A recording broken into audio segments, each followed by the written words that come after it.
Hello everyone, and thank you for joining me today. This is Marilyn Gail, and today I am cooking Sunday supper pot roast meatballs, and I'm going to make mashed potatoes, and it's going to be also green peas.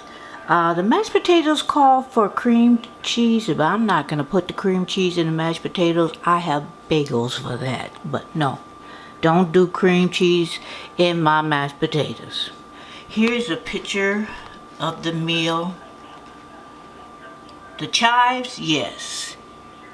I like to mix my peas in my mashed potatoes. So that's gonna be good. So let me tell you. I got potatoes and I already diced them up. And try to make them about the same size so it will take the same amount of time for each piece to be completely done. Okay, also I have my ground beef, and this is pretty good. I have 85% lean beef and 15% fat. And guys, this is a home chef meal.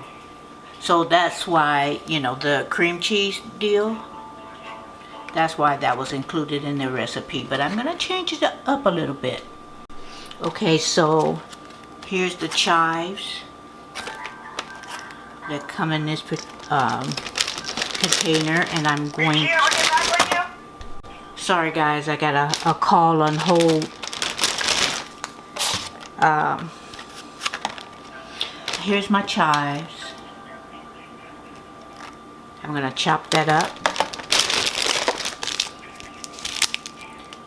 Here is my pot roast seasoning for my meatballs. Here's my demi-glaze, guys, and this. Yes, I'm Susan. How can I help you? Okay, guys, I'm not even sure where I left off. There was a call that interrupted my videotaping, and I had to take that call because I had been on hold for a long while. And let me tell you quickly. I went to Walmart, and I go there a lot. It's close. Okay, let me just show you this. These are the bread crumbs that comes with it. Here's the peas. See how they're proportioned? Here is the sour cream. I say cream cheese, but it's sour cream. I don't put that in my potatoes either, but I will save that because I'll use it later for something else. Here is cornstarch. See how they're all proportioned? I already showed you the demi-glaze, which, guys, is good on your steak or ground beef or something like that. They even give you a stick of butter, which I'll probably use more than that. But let me just tell you, I went to Walmart and I spent about $195, which is just a little bit more than I usually spend, but you know, went to the store hungry, so therefore you picking up more than what you should. So I get in line, pay for it. Well, I put my card in, and it got to the point where the cashier is going to have to clear it, you know. When she finishes, I guess she has to push a few buttons. But I've already put my card in. So after she ring up the last thing, mind you, she had been courteous before, you know. But then she asked me for my EBT card. Okay. Now, why are you asking me for my EBT card? Because number one, I already put my debit card in. It was clear, but she just had to do something on the register. But just because somebody comes in there and spend a lot of money and they have a certain ethnicity does not mean they use food stamps. Now, mind you, I have paid taxes so much that if I needed some food stamps, I would get some food stamps. But I don't need them. I have assisted people who have needed them, because I've worked on different aspects of social service. That has been my career, from food stamps to aid, cash aid, to housing. But do not make the assumption that I'm on food stamps because I spend that amount of money and I'm black. Okay, let's be. I'm black. So I wanted to speak to the manager. It took a while, so I thought I could, kind of do some things with this videotaping. And she called just when I was, I was videoing. And I wasn't going to delete it because I wanted you guys to hear this. I let the manager know that I thank them for being there. They've always been courteous. I've never had a problem with this, but this is what it is. Don't make assumptions. In fact, I let the manager know. In fact, we are the minority that is receiving those benefits if you really study. And those of you that have the EBT card, don't be offended. Don't be offended.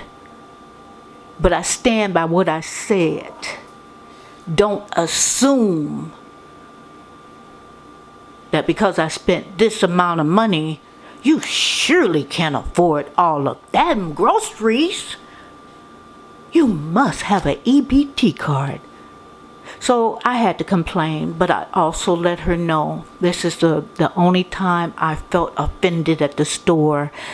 And so on the receipt, it has her operator number. And I let the manager know she had been nice before then, but I was offended. And so, she's going to get a little talk. And I told her, educate her on if she's going to stereotype, educate on her on who really, that we are black people are the minority. Other ethnicities beat us in social services, in getting benefits. But if I needed them, I have no qualms about getting it. I paid enough taxes in my life to receive any benefits I am due, but thank God I just don't need it. So I can get off of that. I just wanted to let you guys know, that interruption that I had. So I'm gonna start my meatballs. Okay guys, I'm going to make the meatballs. And so here is the ground beef. And what I'm going to do is I'm going to add the breadcrumbs.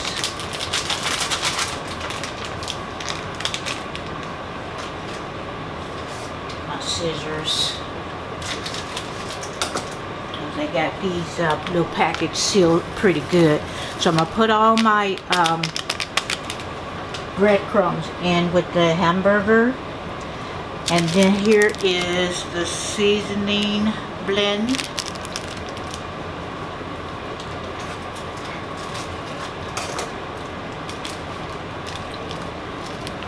And I'm going to sprinkle that all in. But I don't have to measure any of that. I'm going to put 1/4 of a teaspoon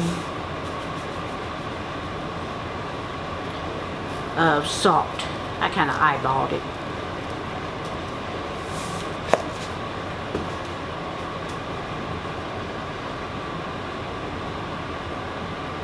Okay, so I'm gonna blend everything together and I'm going to make meatballs about the size of, you can make them small if you want, but I'm gonna make them at least the size of a golf ball, guys. Not that I'm going to try to measure and make sure it's the size, but approximately, guys. So I'm I'm just going to smush it all together to blend those seasonings and all the spices, the breadcrumb. Try to make all the ingredients uniform.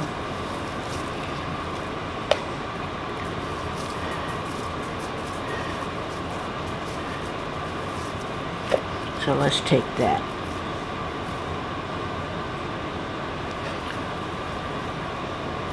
So that should be good.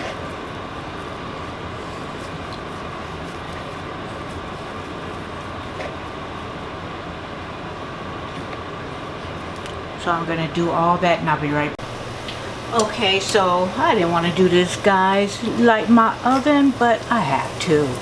Because we're just going to sear the meatballs for about 7 minutes or so. Making sure they're seared on both sides. And this is going to searing the meatballs, guys, is going to make them moist on the inside. So it's going to be not dry meatballs. They're going to be juicy meatballs. So guys, I put them in there. I'm going to sear them for about 7 minutes. You're going to finish cooking in the oven set preheated at 400 degrees. My potatoes are cooking because I want to get those real mushy. And then what I'm going to do, now this is the thing, guys. I've never done this, but I'm gonna do it the way the directions says on Home Chef, their menu card. Okay, this is the peas. What I'm going to do is put a pinch of salt and put some olive oil. And when I sear the meatballs, I'm gonna put them on a baking sheet. I'm on one side, and I'm gonna put these peas on the other side. They're not going to cook as long as the meat, but I'll tell you when I get to that. But I have not done this. Usually I put a little water on, season it, and put my peas in that water. But and if there was nothing else that I had to put in the oven, I would certainly do that. But since I had to light my oven, turn on my oven anyway, I don't have to light it. See, that's the olden days when you had to light your oven. But anyways, let me catch you up to modern times. But I'm going to put these peas on the other side, and that's how they're going to finish cooking. But I'll be right back. Okay, guys, I've turned them over.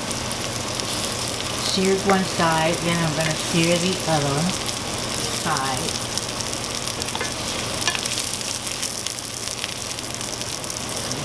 Have some space in between there. I just wanted to let you guys see all of it. So I am going to do that, and the next step will be in 1 minute. Okay, guys, I took the meatballs out of the oven. I took the meatballs out of the skillet from searing. The oven is at 400 degrees, and I'm going to let them cook in the oven. Slow down, Marilyn. Slow down. I'm going to let them finish cooking in the oven for 6 minutes, and then I am going to take out the oven and put the peas on the side. Okay, guys, my meat was in the oven for 6 minutes. Now I am going to do the peas. So I'm just going to spread this out. Guys, usually, like I said, I don't use olive oil in my peas. I use butter. And for some people, they use margarine. So what I'm going to do is put about a teaspoon, I'll eyeball it, a teaspoon of olive oil in my peas, and then I'm going to put a pinch of salt.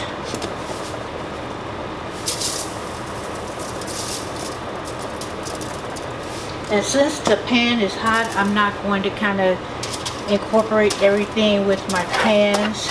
I'm just going to spread them around and try to incorporate all of this,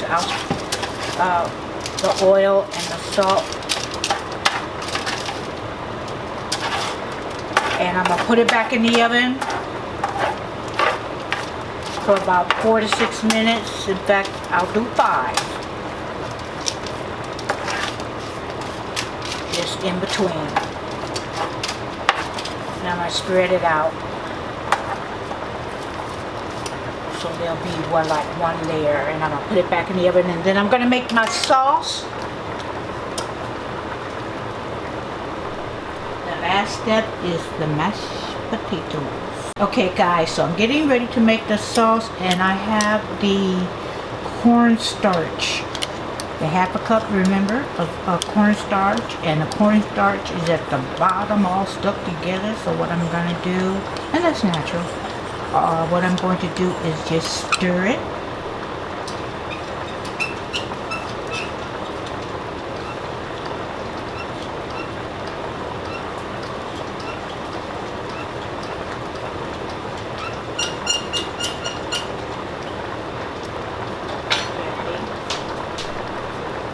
I'm going to put that in the pan.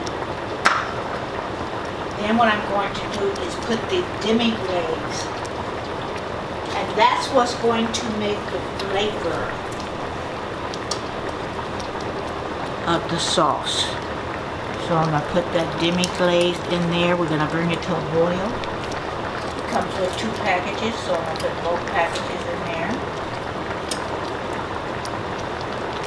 Okay, my potatoes are still boiling. Like I said, I'm going to boil them till right before they start falling apart. Okay.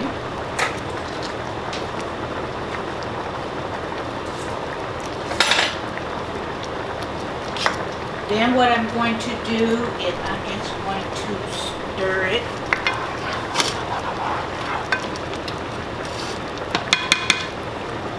And I'll put that down low. I'm going to stir it. It's going to thicken up because of the cornstarch. And I wiped this pan out. This is the same pan that I seared the meatballs. So I just wiped it out. You don't have to wash it all off with soap and water. Just wipe it out. Then when this comes to a boil, I'm gonna take it off the burner.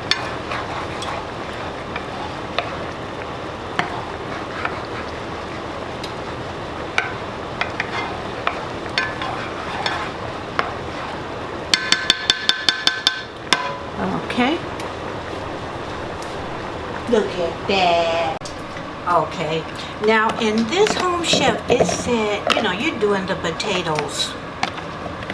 You're doing the potatoes first. Not me. I want my potatoes where I don't have to be doing any reheating. So I do my mashed potatoes last. Okay, so now what I'm going to do is, you know what, guys?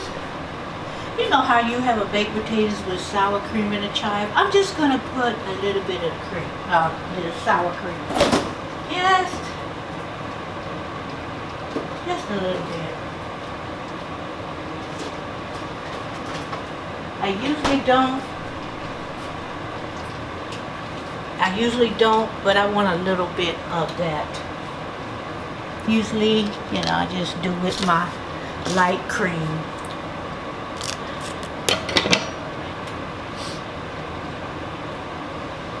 Okay. Okay, that's it. I put that, okay. My peas should be done. Let me take that out of the oven, guys. I don't want no burnt peas.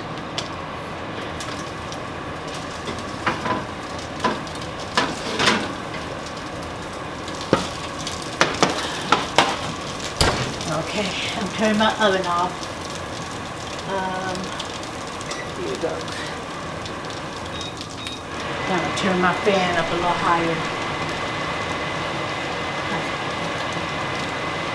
Okay, so I got my sour cream. This is the butter, guys. It comes just this little packet. I'm not trying to hear that. I am not trying to hear that. Let me go get me some more butter.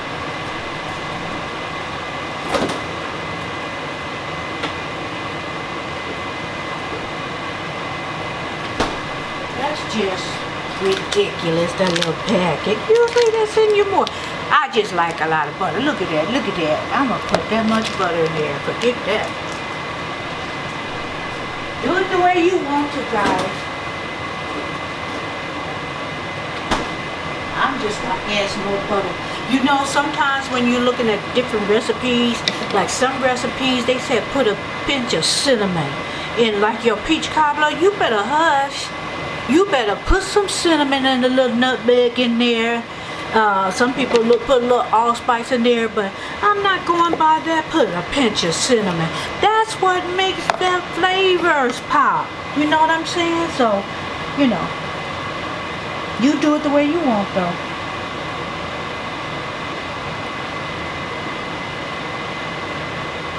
Okay, so now I'm going to add the chives, just a pinch, because after you plate it, you want the chives to be, you know, the chives to go on top as a garnish. Now we're going to put a pinch, well, a fourth of a teaspoon of salt. Now, I didn't put quite a fourth because I put salt in my water. So it would be incorporated while it's boiling. So don't go overboard with the salt, guys. So now we're going to smush it, mash it. I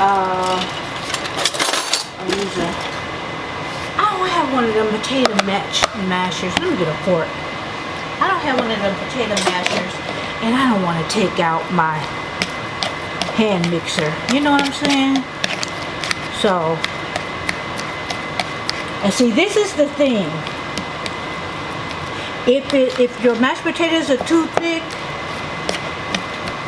you could either add some light cream or whatever, or remember that water that I said to reserve?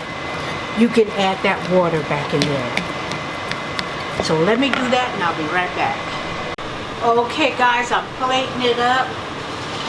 Now you know on the picture everything's fitting nicely. They're using a tiny plate. So what I'm going to do is I'm just going to spoon that sauce. Make sure, because I made 6. I might eat all these tonight. Forget that. I'm hungry. Just spoon that sauce over that. And there you go. Don't look as nice as the picture, but hey, it's gonna go down the same, don't you think? So there we go. Sunday supper pot roast meatballs with sour cream and chive, mashed potatoes, and a side of peas. Let me take my thumbnail and then I'll be right back. Okay, let's taste these bad boys. It's moist. I knew that was gonna be good. I like my peas and my mashed potatoes together. Who does that? Me.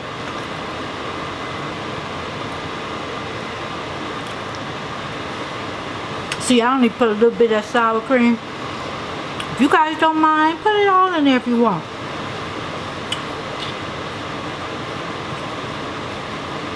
And I did 2 potatoes, so plenty of potatoes.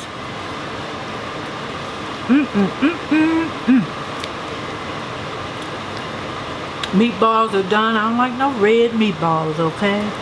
Cook them till they done. So guys, this is the home chef meal. Like I said all the time, they're not sponsoring me. I use my own money to buy these meals. If you guys want $35 off if you want to try it, you can do that. Give me your email in my email. I'll send it to them that way. You'll get the referral $35. Because as a new customer, they've been advertising like on different advertisement and different ads, so you get $30, but if I refer you, you get an extra $5 off. Okay, so thank you for joining me. If you have not subscribed to the channel, you can do that now. Don't forget to like. If you subscribe, click that notification, and I'll be back. Let me stop smacking in your ear. And I'll be back with some more content. Maybe I'll cook. Well, on my Eat with Marilyn channel, I'll cook. If I decide to put it on my main channel, I cook and have other stories and content. But thank you for joining me. Have a good rest of your week and be blessed, guys. Thank you and have a good evening.